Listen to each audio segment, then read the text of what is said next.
So in this video, we're going to cover the all-important flexion and extension of the thorax as it relates to the backswing when we're swinging a golf club.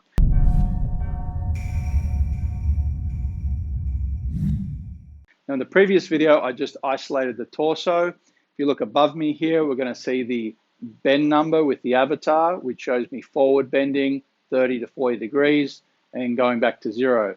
Now, when we're looking at the backswing and swinging the golf club, if I start in my setup position, I've got a forward bend of about 35 degrees. Now, if I stayed in that position and simply turned back, kept the forward flexion, we'll notice that my arms and hands really don't travel up at all.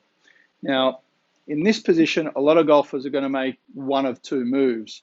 They're going to start to collapse the arms so they can get the club to travel further, or they're going to collapse the wrists. That can obviously be a problem because that's going to have an effect on the downswing.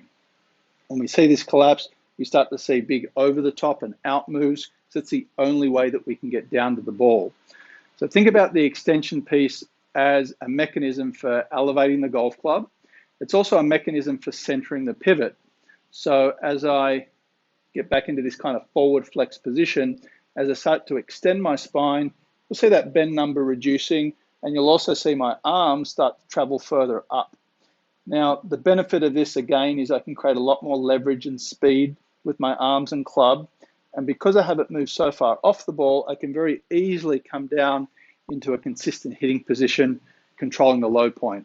So in summary, the extension piece in the backswing definitely helps to elevate the arms, which is going to create potential leverage and speed, and also helps to center the pivot, which allows for a consistent strike on the ground.